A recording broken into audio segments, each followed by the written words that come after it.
আপনার খুব ক্লোজ কেউ, যাকে দেখে মনে হয় আপনার শুভাকাঙ্ক্ষী, কিন্তু তলে তলে আপনাকে ধ্বংস করে দিচ্ছে।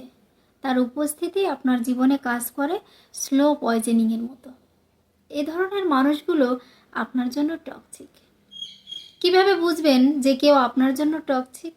টক্সিক মানুষগুলো এমনভাবে সমালোচনা করে যেন আপনি কিছুই জানেন না, কিছু পারেনও না। আপনার ভালো কাজেও সে ভুল খুঁজে পায়। মজার ব্যাপার হলো, এই সমালোচনা মোটেও গঠনমূলক নয়, বরং সে আপনাকে ছোট করার জন্য এটা করে। সে তার নিজস্ব বিশ্বাস আপনার উপর এমনভাবে চাপিয়ে দেয় যে আপনি নিজের উপর বিশ্বাস হারিয়ে ফেলেন।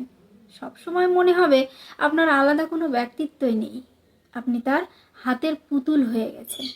সে আপনার সিদ্ধান্ত বা কাজ নিয়ে সবসময় সন্দেহ প্রকাশ করে। হয়তো আপনি শতভাগ নিশ্চিত ছিলেন কোনো একটা বিষয়ে, কিন্তু তার কারণে সেটা ভুল বলে আপনার মনে হতে শুরু করবে। সে সবসময় নিজেকে ভিকটিম হিসেবে উপস্থাপন করে আর কখনোই নিজের দোষ স্বীকার করে না, বরং যে কোনো খারাপ পরিস্থিতির জন্যই আপনাকেই দায়ী করে।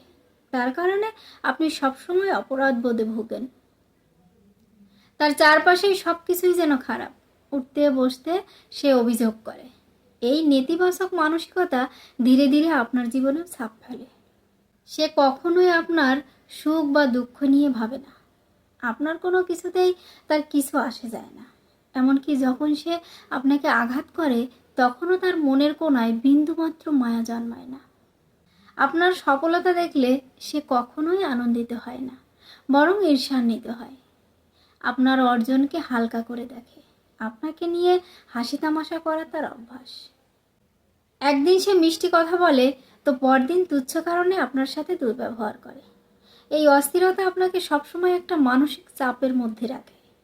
আপনি বুঝতেই পারবেন না তার সঙ্গে কখন কিভাবে মিশতে হবে। আসলে টক্সিক মানুষ খুব স্বার্থপর এবং আত্মকেন্দ্রিক। তার কাছে সম্পর্ক মানে শুধুই নেওয়া। সে আপনাকে ব্যবহার করবে, আপনার থেকে সুবিধা নেবে, কিন্তু বিনিময়ে কিছুই দেবে না। সে আপনার ব্যক্তিগত সীমানাকে রেসপেক্ট করে না। আপনার মতামত বা ইচ্ছা অনিচ্ছার কোনো মূল্যই তার কাছে নেই। টক্সিক মানুষ থেকে বের হয়ে আসা সহজ নয়, কিন্তু এটা অনেক জরুরি।